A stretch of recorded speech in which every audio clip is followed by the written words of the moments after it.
Hello, good morning mga farmland. Nandito po kami sa bayan ng Magdalena, Laguna at ito po ay sa Barangay Marivilla ng Magdalena, Laguna. So kitang-kita nyo, flat ang property at sobrang daming tanim na rambutan. Estimated ko dito, more or less siguro abot to ng nasa 300 puno ng rambutan. Kasi ayan oh, at hanggang dun pa yung property. So, dito muna ako sa area dito. Pupunta ako dyan. Makikita po natin. Meron namang mga bakod dyan, mga ka-farmland. Ito po ay, ang tanim ay rambutan, tapos lansones. Yan. Pero more on, mas madami ang rambutan. Tapos meron din pong ilang puno ng santol.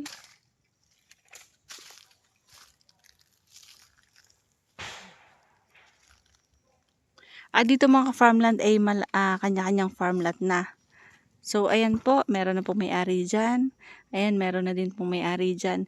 Ito po ay may right of way at pasok po ang sasakyan hanggang dito sa property. Ilang meters lang po yung pinakagagawin na right of way mga farmland.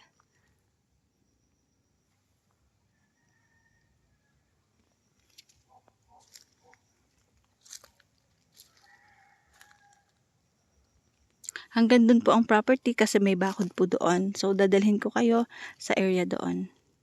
Ngayon po ay lipas na ang rambutan, tapos na po ang bungahan. Kaya po ayan, at siguro epekto na din po nung nagdaang bagyo, meron pong mga nasangal or nabali na sanga.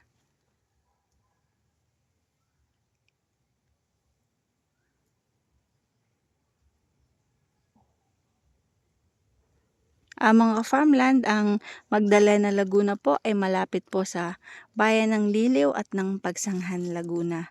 So, ito po ay mga ilang minutes drive po, siguro more or less mga 15 minutes drive, papunta po ng Aresa Mall.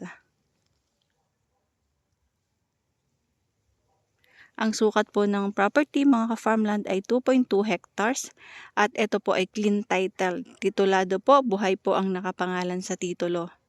So, ang farm na ito ay maganda pong gawing farm ng panabong na manok.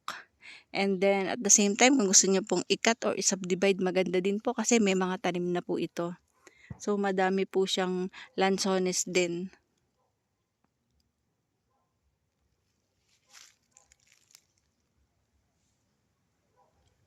Ito po ay income generating. Ayan po ang suha. Meron pong suha.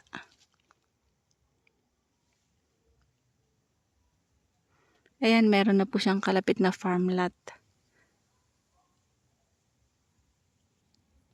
Ang Magdalena po ay isa din po sa malamig ang klima. Kasi kagaya dito, lalong-lalo na po dito, meron po siyang mga puno. So, yung simoy ng hangin kahit mainit, ramdam na ramdam mo sa balat. So, ito mga ka-farmland ay meron na din pong source ng tubig at meron din pong source ng kuryente. Meron din pong signal ang cellphone at data internet connection.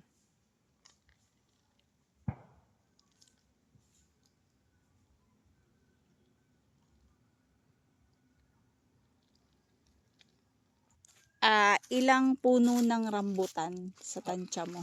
Gana. Ito po nung una baka po ito nasa mga mahigit po siguro mga 300. Tama. Tama naman po pala yung sinabi ko kasi more or less nga po sabi ko 300 puno ng rambutan. Ang mga lansones po, mga Ang lansones po dito kakaunti na. Baka po yun nasa mga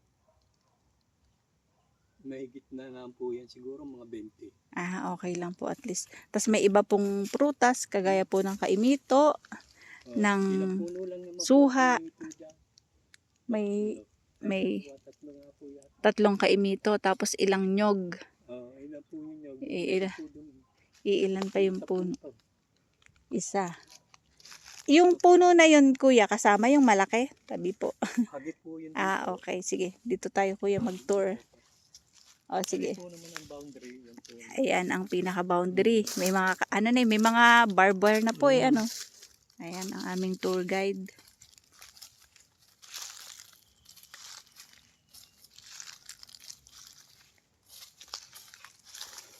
At ito nga po ay more or less na 300 puno ng rambutan. So, estimated ang lansones ay siguro more than 20 pala ito kasi 1, 2, 3, 4, 5, 6, 7, 8, 9, 10. So, sa area dito is 10 na. 11, 12, 13. Siguro more than 20 ang lansones. 14, 15. So, talaga more than 20. Siguro baka aabot ng nasa 30 puno ng lansones. And then, meron din pong konting dalandan.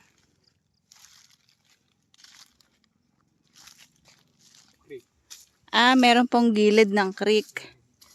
So, yan po yung pinaka-boundary.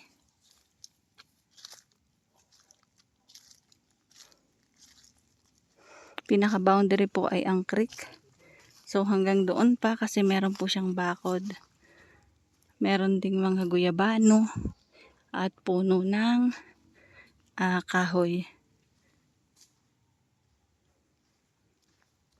Yan po. Malaki ba yung creek dyan, kuya? Ayan. Ayan na, meron siyang creek. So, kuya, hindi naman to bumabaha, hindi naman umaapaw. Mataas kasi masyado, ano. So, ayan o, kahit may creek siya, so pwedeng pag-alagaan ng mga kambing. Kasi meron siyang pwedeng pagtampisawan ng mga kambing dyan. So, kahit may creek, mataas tong location dun sa pinakailog. So, hanggang doon pa, diretso pa tayo, papunta sa area doon. Ayan po ang source ng tubig.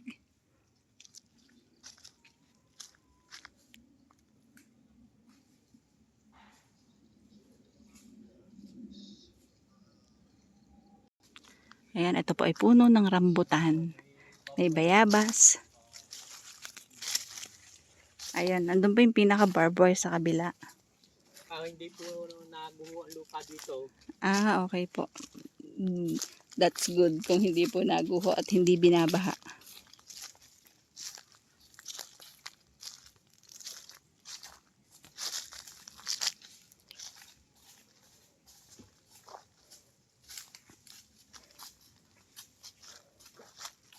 Andyan po yung pinaka boundary, yung barbed wire.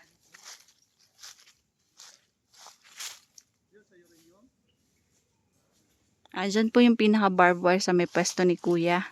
Kasi ang boundary po ay yung creek. Ayan po yung boundary, yung creek. So nakita nyo naman doon yung binidyohan ko kanina. Ito po yung pinaka boundary, ayan yung barbed wire ng property, ayan. Yan. So, diretso tayo, papunta doon. Sige, susundan ka namin, kuya. May dalandan nga. Ilang puno ng dalandan yan? Bilangin mo. Isa. Ang kasi nasa 20 plus ang lansones dito sa area dito.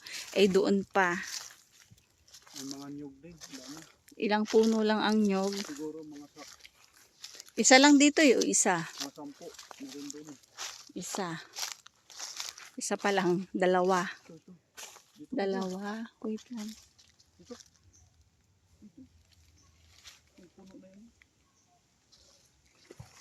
Ayan po, meron pong, ano yan, kamansi, antipolo. Laking puno.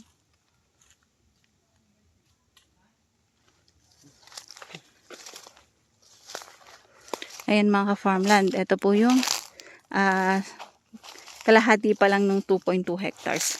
So, papunta pa po kami doon kasi hanggang doon pa po sa area doon. So, sobrang dami po ng tanim.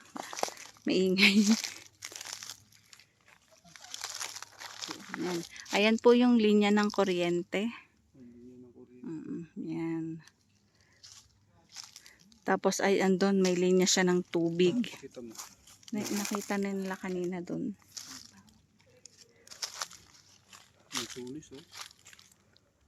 Ayan po ang puno ng rambutan. Tapos ayan lansones. So ang lansones hindi lang nasa 30. Aabot to ng 40 pag nabilang. 100% flat ang property at maganda pong i-develop.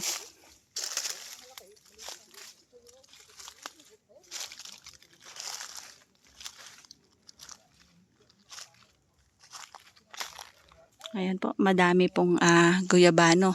Siguro ang guyabano po aabot po ng more than 20. Kasi madami din pong guyabano.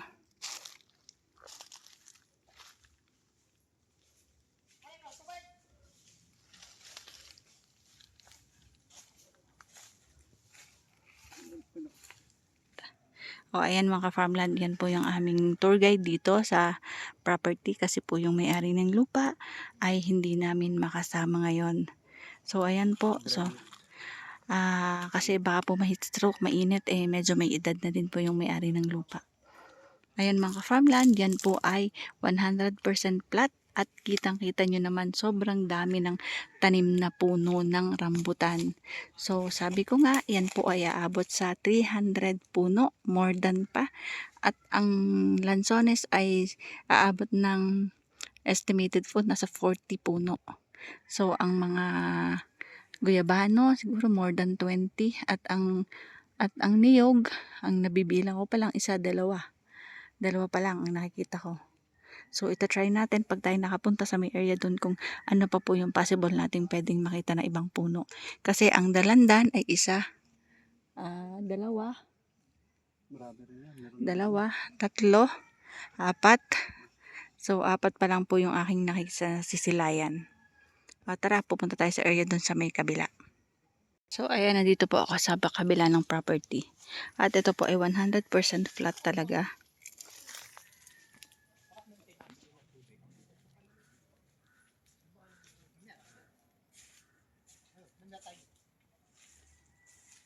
Ayan po yung pinaka-boundary kasi ayan may bakod po yan na barbed wire. So papunta po doon ng property. At ayan po ang linya ng kuryente.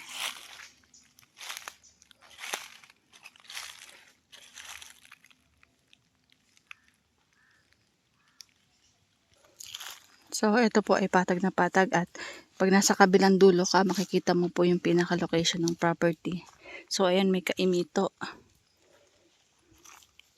Ayan meron din po. Tapos may mga lukban or suha. Ayan may bunga ang suha.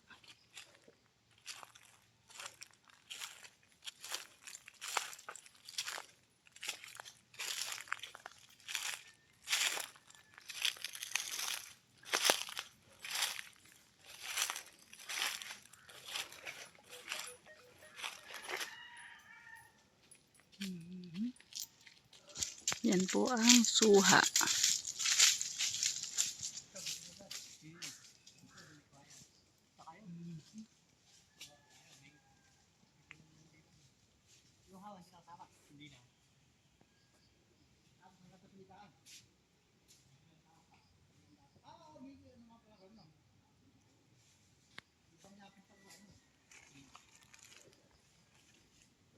Ayan po at hanggang doon pa po yung pinaka-property.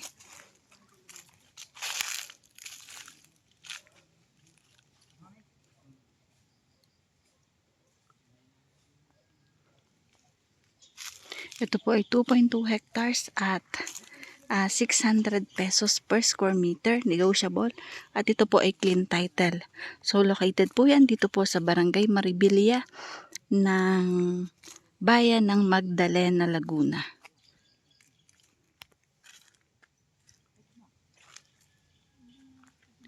So hanggang doon po yung property, yung malinis na area, hindi na po yung kasama pag ganyan siya. Tapos papunta doon.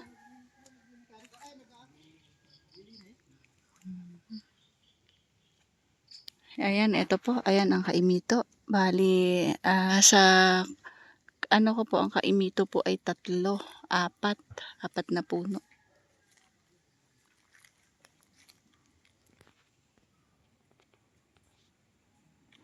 Yan, papunta po kami sa pinaka-boundary pa ng 2.2 hectares.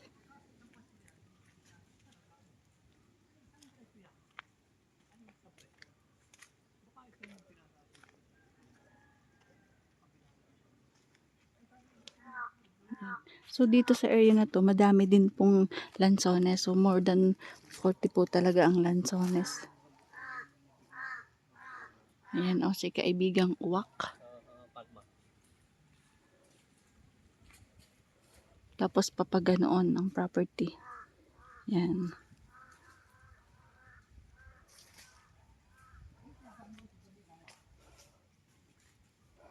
Papunta pa doon. Ang gandang i-develop nitong property na itong mga ka-farmland para po sa naghahanap ng mga property na gusto nilang i-subdivide. Maganda po ito kasi po puno po ng fruit bearing. So ang mga iba po kasing gusto yung maliliit na cut, gusto po nila yung may mga fruit bearing trees.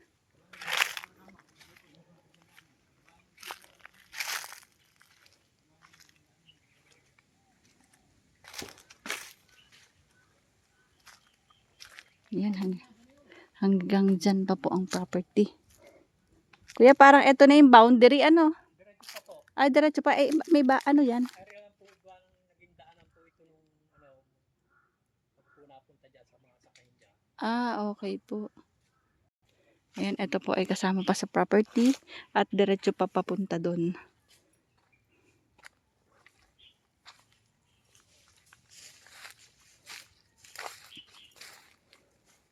Sobrang daming tanim ng rambutan. Oh, ito dito. Sabi ni Boy, saan nabili nila? Yan ang kanila. Yan. So dito meron naman po ditong niyog, kamyas, tapos saging na saba.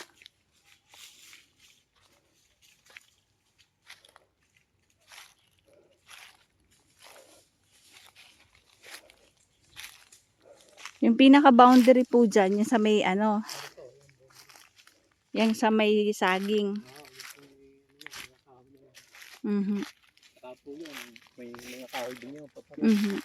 So papaganito na po. Oo, pag ganun po yun. Yan, so ito po paikot na. Hanggang dito sa dulo, puno pa rin po ng rambutan.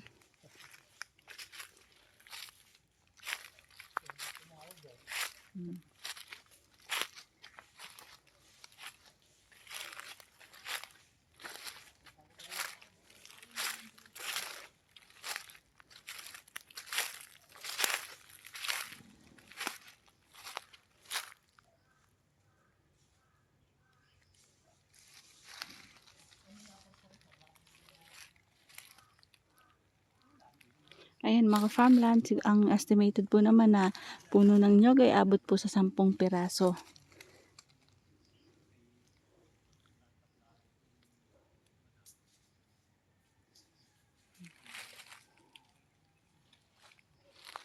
At ang property ay hanggang doon pa. So pupunta tayo doon sa may gilid doon para makita nyo.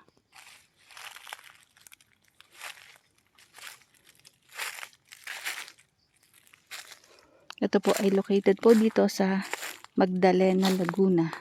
Sa bayan ng Magdalena, barangay po ng Marabilia. So mga ka-farmland, ayan na po yung pinaka-boundary. Yan. Hanggang sa may saging.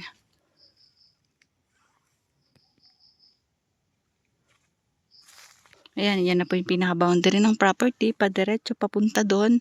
So yan, kasama pa po yan sa property. Ayan yung aking dalawang tour guide na mabait. Sina kuya na taga dito sa Magdalena. So hanggang dun pa siya. Susundan ko sila kung saan sila pupunta. Hanggang dun pa po yung property.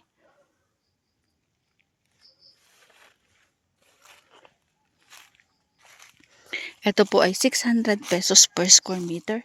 Negotiable po.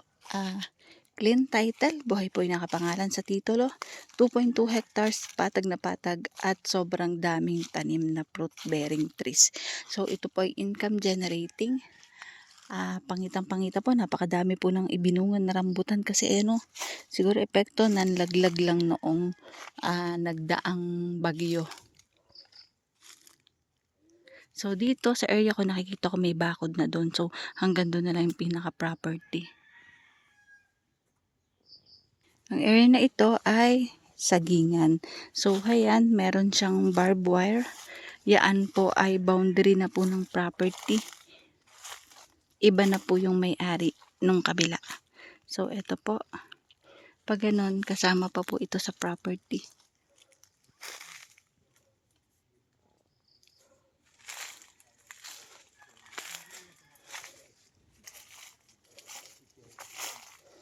So, yung kabila, yan na, yung may barbed wire.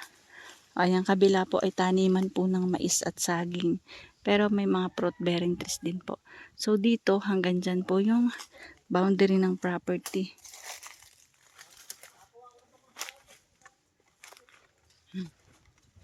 Ito, pinapa utay-utay na pong bakuran. So, ayan po yung barbed wire. Yan. Pag ganun po. So, ito, sakop na po ito ng property. Papasok po doon.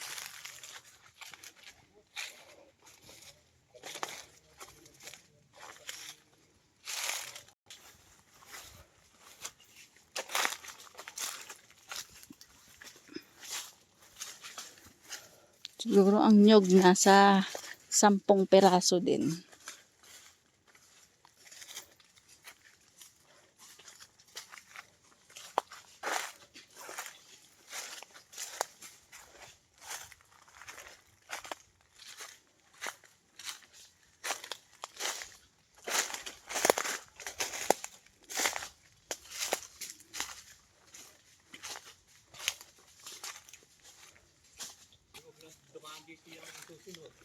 Ay parang mahahagingan ata tayo eh. Yan. Ay, di, wala ang daan dito, hayop. Wala na.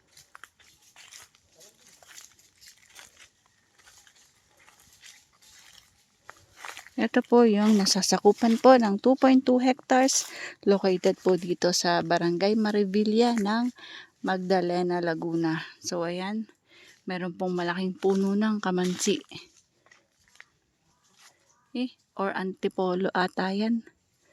Yan naman po ang mga puno ng lansones.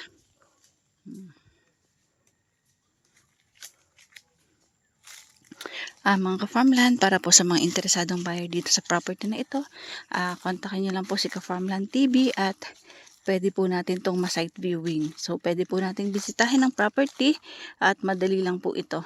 So, ilang kilometers po ito from plaza o munisipyo. So, ito po ay aabot sa 2 kilometers po ang layo sa pinaka-munisipyo po ng Magdalena, munisipyo Simbahan. Ang kagahandahan po sa Magdalena, ito po ay hindi bundok. So, patag po dito, hindi po kagaya ng ibang bayan na nasa tuktok ng bundok. So, dito po sa Magdalena is flat. Pagkagaling mo ng barangay, wala ka na pong aakyating bundok para po makapunta pa sa isang property.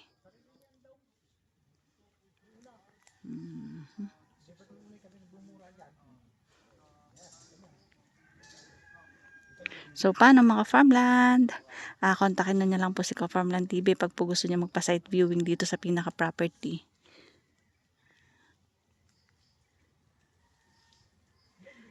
Bye-bye po. See you for the next videos. God bless po sa ating lahat. Bye-bye.